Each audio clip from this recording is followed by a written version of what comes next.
Bismillahirrahmanirrahim. Assalamualaikum warahmatullahi taala wabarakatuh. Berita Al-Hijrah 9 Jun bersama saya Aziza Arifin dan berikut tajuk utama malam ini.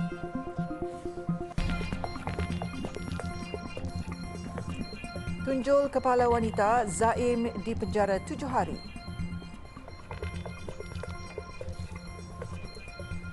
Dera kanak-kanak perempuan hanya kerana bising.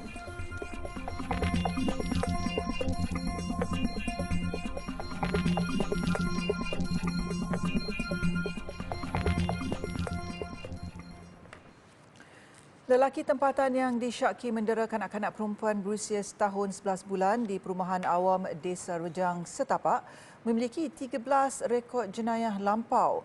Menurut Ketua Polis Kuala Lumpur, Datuk Muhammad Syuhaili Muhammad Zain, rekod berkenaan melibatkan pelbagai kesalahan jenayah dan dadah serta satu rekod dikendaki polis di Lancang, Pahang.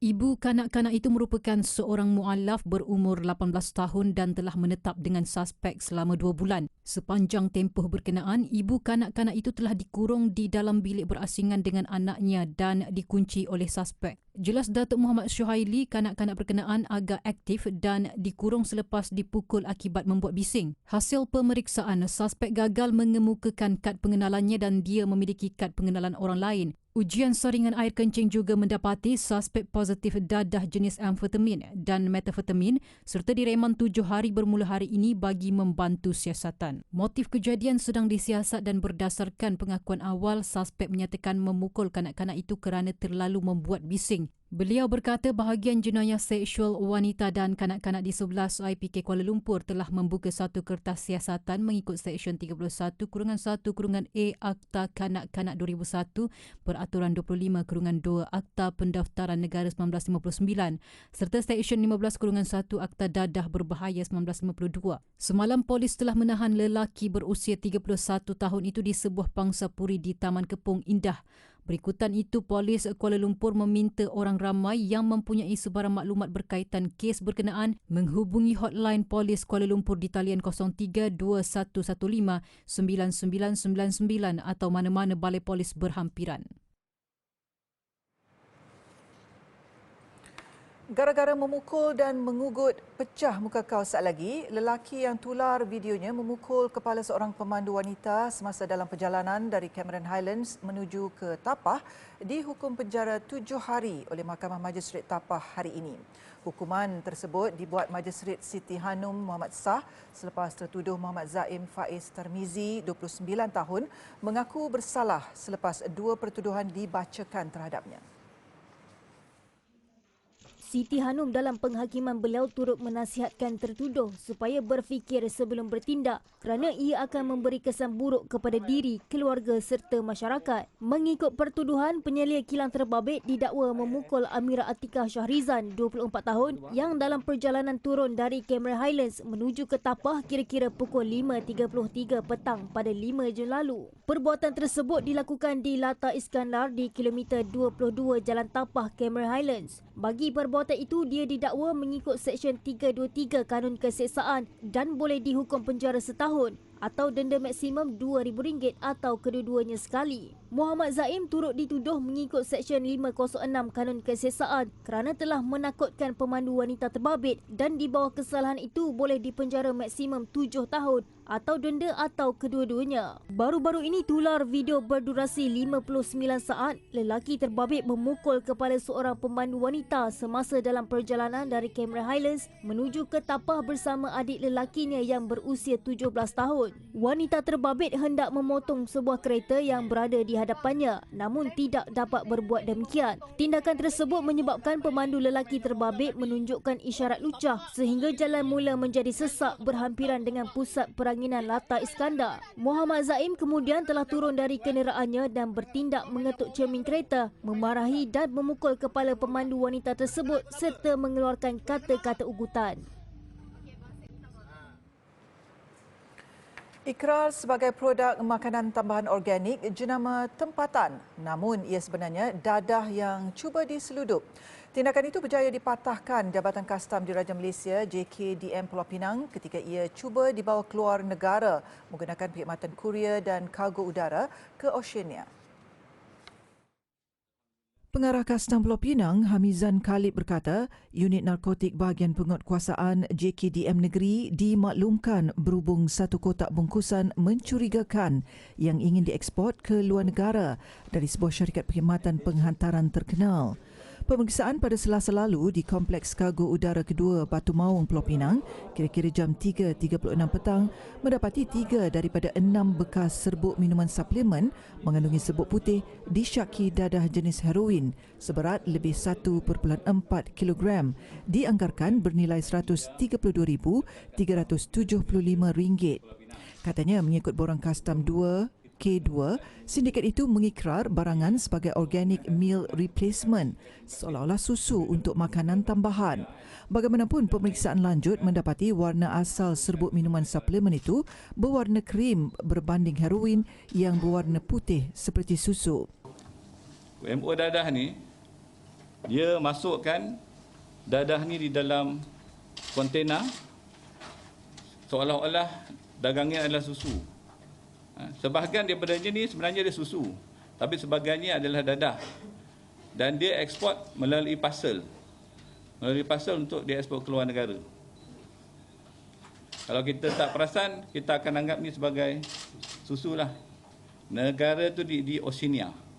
Beliau berkata demikian pada sidang media di Kompleks Pencegahan Kastam Pulau Pinang di Perai, Pulau Pinang hari ini.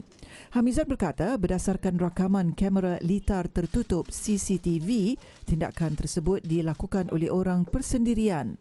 Setakat ini tiada tangkapan dilakukan, namun pihak kastam sudah mengenal pasti pengirim barang dagangan tersebut berdasarkan rakaman CCTV serta alamat yang tertera di parsel berkenaan. Katanya siasatan dijalankan di bawah Seksyen 39B Akta Dadah Berbahaya 1952. Terima kasih ayah kerana selalu mendoakan saya. Saya berasa tenang. Itu mesej terakhir dihantar seorang daripada 3 beradik yang terkorban dalam nahas jalan raya kepada bapa mereka malam sebelum kejadian.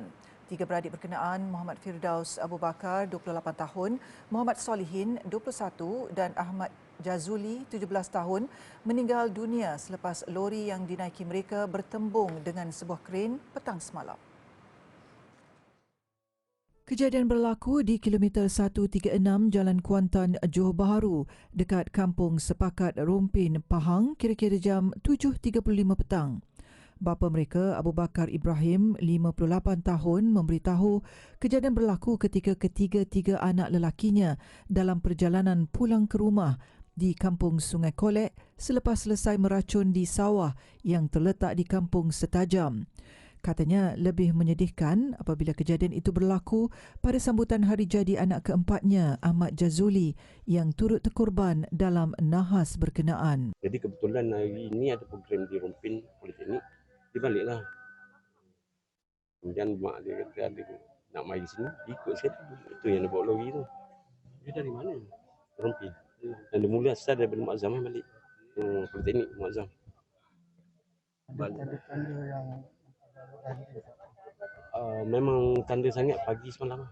Dia WhatsApp saya, dia kata sangat tenang. Itu saja. Dia sangat-sangat tenang.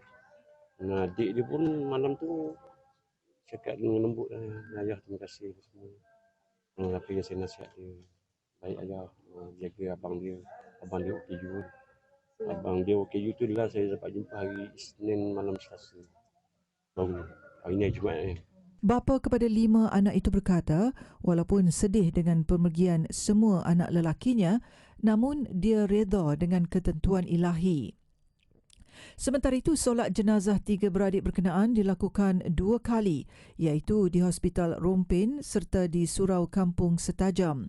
Jenazah mereka kemudian selamat dikebumikan dalam satu liang lahat di Tanah Perkuburan Islam Kampung Setajam kira-kira jam 12.30 tengah hari dengan dihadiri kira-kira 200 orang termasuk saudara mara, rakan-rakan dan penduduk kampung. Jumlah taman asuhan kanak-kanak Taska tidak berdaftar di negara ini amat membimbangkan kerana ia membabitkan aspek keselamatan kanak-kanak yang dihantar di premis berkenaan. Menteri Pembangunan Wanita, Keluarga dan Masyarakat, Datuk Seri Nancy Shukri berkata, kerisauan itu disuarakan susulan pihaknya mengenal pasti sebanyak 1,080 Taska tidak berdaftar di seluruh negara setakat Disember tahun lalu. Memang pun membimbangkan kerana kita takut apabila berlaku sesuatu maka agak sukar untuk tindakan diambil kepada mereka. Tetapi kita pun kena mencari jalan supaya ianya boleh kita bantu untuk mempercepatkan proses itu. Tambahnya, beliau memahami ada operator Taska yang mahu berdaftar secara sah namun berdepan kekangan termasuk kerana birokrasi membabitkan isu teknikal dengan pihak berkuasa tempatan PBT. Nak katakan menyukarkan tu saya rasa tidak adil lah sebab pihak PBT pun nak melihat dari sudut keselamatan. Kalau tempat itu tidak bersesuaian maka PBT perlu mengenakan syarat-syarat itu supaya mereka juga dapat memenuhi keperluan dari segi keselamatan, kesihatan, kesejahteraan. Lebih kepada kesihatan tu kita, tapi kepada keselamatan itu sebab kalau berlaku apa-apa dari segi takut berlaku kebakaran ke, mereka nak ada, mesti ada escape punya exit punya tu. Kalau apa lagi macam grill je kah, kalau punya tempat-tempat seperti itulah, saya rasa itulah salah satu daripadanya dan saya percaya pihak PBT bukan nak menyukarkan, dia nak menyelamatkan penghuni yang berada di situ. Beliau berkata demikian pada sidang media selepas menyempurnakan Konvensyen Pengasuhan dan Pendidikan Awal Kanak-Kanak Kebangsaan 2023 di Putrajaya. Tambahnya lagi, selain membawa isu terbabit kepada menteri berkaitan, kementeriannya akan mengadakan perbincangan di peringkat negeri bersama PBT bagi mencari penyelesaian berhubung perkara terbabit. Hampir 20 pesawah yang mengusahakan kira-kira 30 hektar tanaman padi di Kampung Lembah dan Kampung Tebing di Napuh, Kubang Pasu kecewa apabila berlaku kelewatan untuk tanaman semula padi musim pertama tahun ini berikutan masalah ketiadaan sumber air. Mereka memaklumkan sudah ketinggalan 2 bulan dari jadual asal penanaman padi akibat daripada masalah itu. Petani Roslan Kasim yang telah mengusaha tanaman padi lebih 20 tahun berkata masalah itu berpunca daripada kegagalan Jabatan Pengairan dan Saliran JPS menyelenggara kawasan saliran dari kawasan tali air berhampiran. Katanya sebelum ini saliran tersebut diselenggara setahun sekali, tetapi pada tahun ini kerja itu tidak berjalan menyebabkan saliran menjadi semak sekaligus menghalang air mengalir. Masalah kami ni petani ini masalah air tak sampai. Jadi parit semua, jadi kami apabila kami aju kepada pegawai JPS dia kata parit semua. Jadi kami kalau boleh tu kami nak air ni boleh gunalah dalam parit ni. Seorang lagi petani, Mustafa Ali berkata, kerja-kerja mengusahakan sawah kali ini dijangka akan berdepan kesulitan berikutan penanaman padi tidak sama waktu antara petak sawah berhampiran. Katanya dia bimbang akan terlepas tanaman pada kali ini kerana petak sawah jiran sudah melaksanakan proses menanam kerana memiliki jumlah air mencukupi. Malah paling merisaukan kos akan meningkat kerana terpaksa membajak dan meracun semula petak sawah selepas dilakukan bulan lalu, tetapi tidak dapat menanam semula padi. Jadi bila benda ni lambat kan, jadi orang apa tak seragam, tak sekata. Jadi macam mana yang misioneri pun dia bila dah habis kawasan lain kan dia terpaksa main sini. Ataupun yang setengah tu dah siap kan, sebelah ni tak siap lagi. Jadi pergerakan mereka tu melibatkan kos jugalah. Sementara itu, rakannya Lim Kim Lai turut menzahirkan harapan agar masalah di situ selesai segera kerana mereka turut mengalami kerugian sewaktu mengusahakan sawah pada musim lalu. Kalau umpuk ini umpuk saja. Baik itu buat cangkap dia. Tak boleh sampai. Lagu tu lah minta kerjaan bagi dia, bagi buat elok JPS. Oh. Kalau tidak petani susah. Petani susah lah. Apa tak boleh buat lah. Dalam pada itu, ahli Lembaga Pengarah Pertubuhan Peladang Kawasan PPK Asun, Osman Awang, mahu JPS mengambil tindakan segera bagi menangani masalah berkenaan. Saya menyuruhlah kepada JPS Bang Pasu khususnya agar dapat menyelia ataupun mensenggerakan tali air ini dengan lebih sempurna dan dapat membekalkan air kepada petani-petani untuk melakukan kerja-kerja sawah mereka lah. Pemberian subsidi dan kawalan harga ayam serta telur diteruskan mulai 1 Julai depan.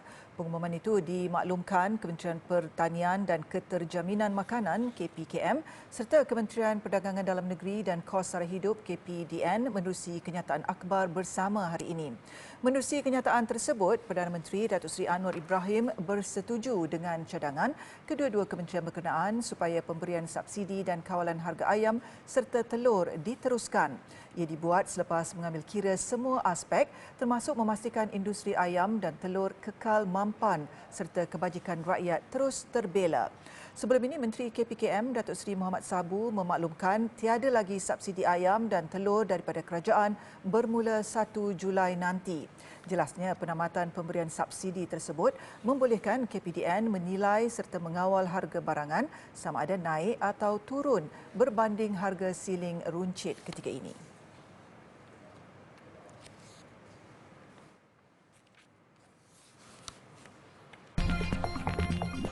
Buat laporan polis sebelum hukum Jocelyn.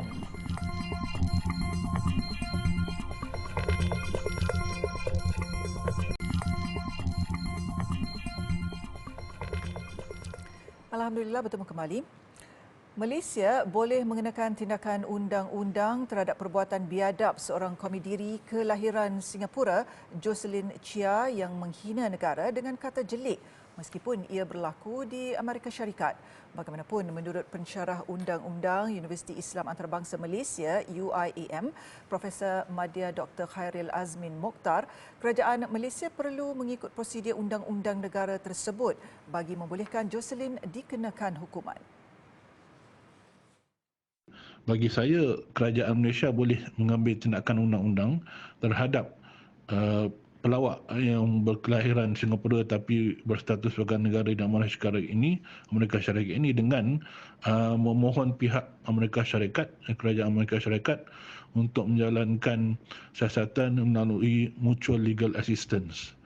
Jadi di sini tindakan boleh diambil di Amerika Syarikat terhadap orang ini dengan melantik peguam di Amerika Syarikat oleh pihak kerajaan Malaysia untuk bertindak bagi pihak kerajaan Malaysia. Jelasnya, kerajaan Malaysia perlu membuat laporan polis di Amerika Syarikat dan memohon polis di negara tersebut menjalankan siasatan untuk mendapatkan Jocelyn di sana. Dalam pada itu, beliau berpandangan bahawa wajar bagi kerajaan menerusi Jabatan Imigresen Malaysia menyekat komediri berkenaan daripada memasuki negara ini.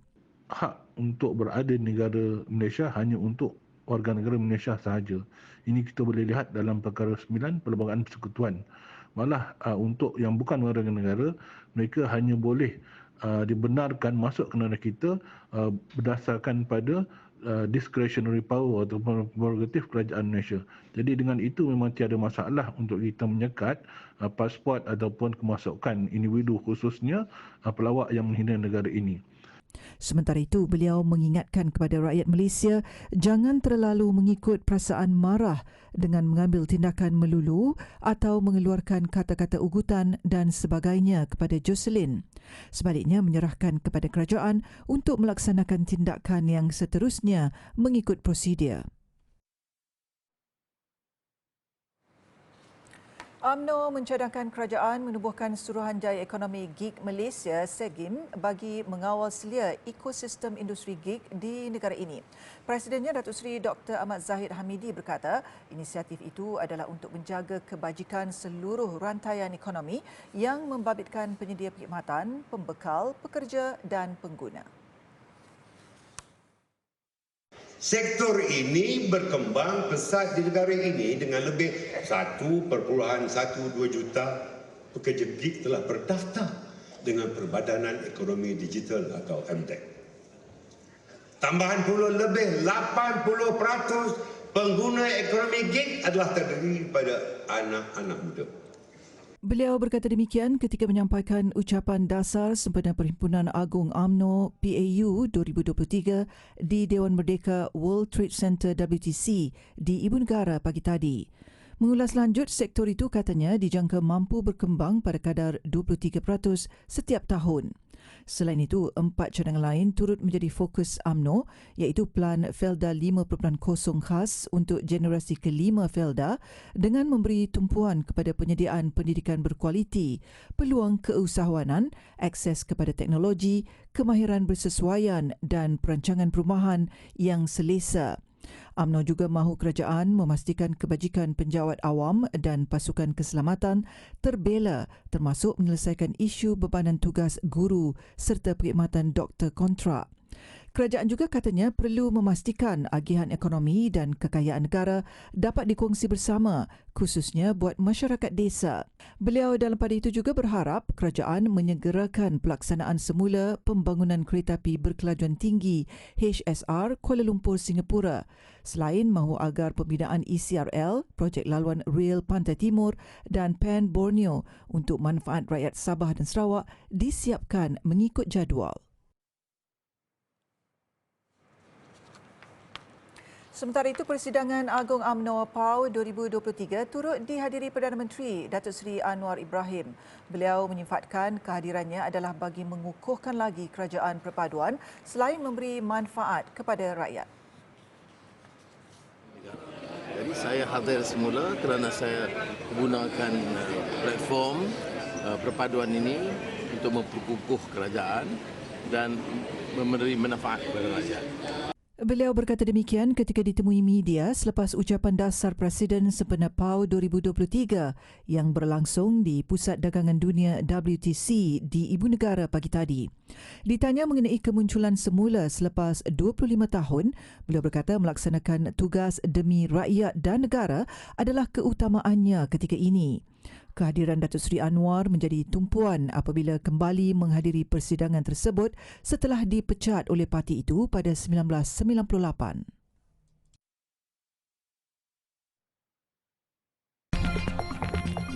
Dibaham jerung harimau ketika bermandi-manda.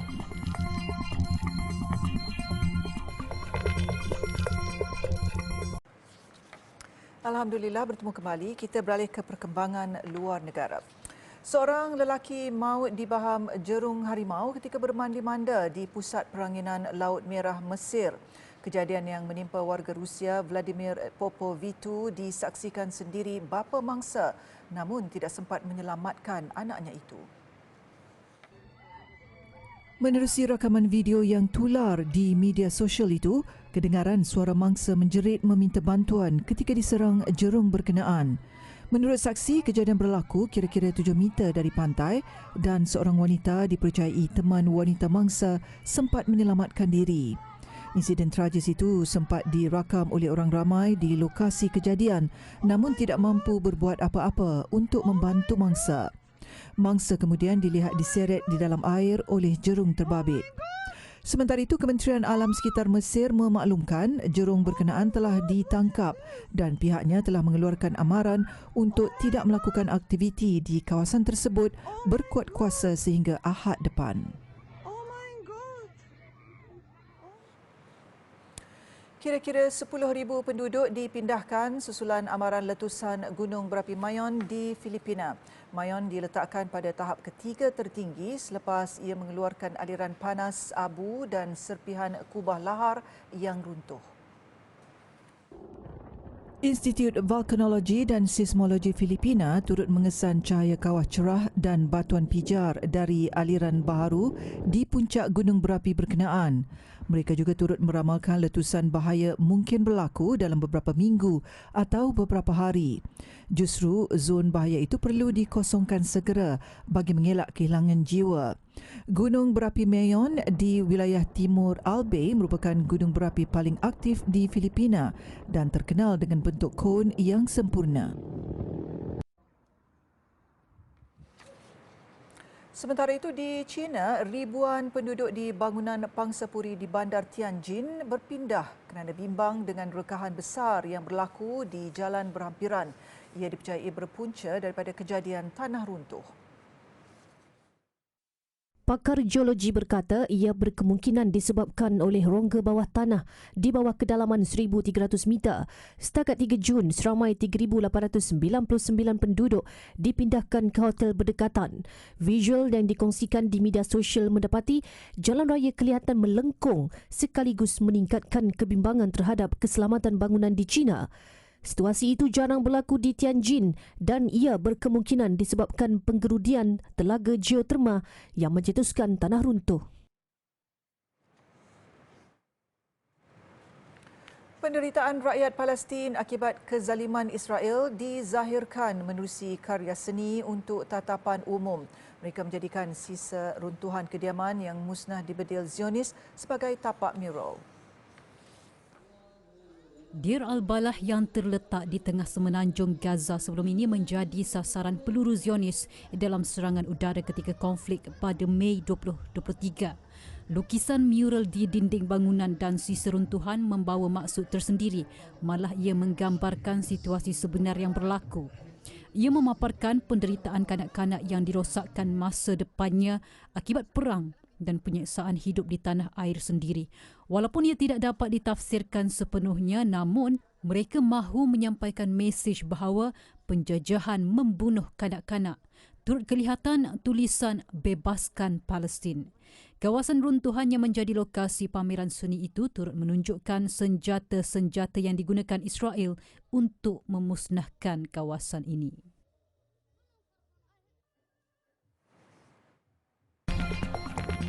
Produk dan logo halal Jakim masuki pasaran Indonesia.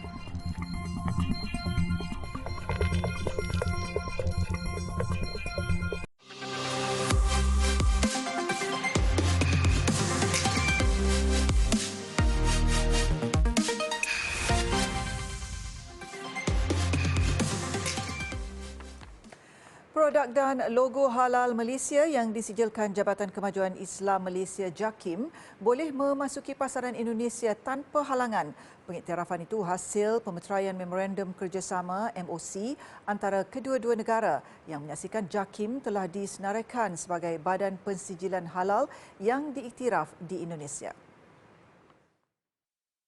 JAKIM dalam satu kenyataan memaklumkan produk yang dikilangkan di negara Republik itu dan memakai logo halal Badan Penyelenggara Jaminan Produk Halal BPJPH selaku badan pensijilan halal di Indonesia juga boleh memasuki pasaran negara.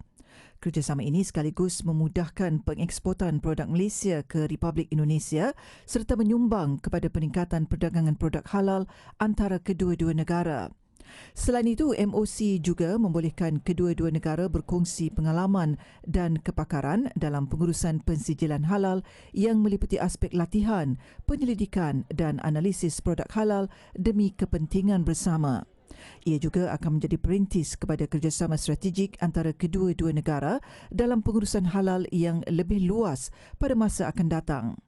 Terdahulu, Ketua Pengarah JAKIM, Dato' Hakimah Muhammad Yusof yang mewakili Malaysia dan pengurusi BPJPH Muhammad Akil Irham menandatangani MOC berkenaan sambil disaksikan Perdana Menteri Datuk Seri Anwar Ibrahim dan Presiden Indonesia Joko Widodo. Sekian untuk malam ini. Banyak lagi kandungan berita Al Hijrah menerusi platform media sosial seperti Facebook, Twitter, YouTube, Instagram dan TikTok. Dan jangan lupa alhijrahnews.com untuk laporan berita dalam dan luar negara serta artikel eksklusif. Saya Aziz Arifin, satukan ummah dengan ilmu bagi memperkasa Malaysia Madani. Assalamualaikum dan selamat malam.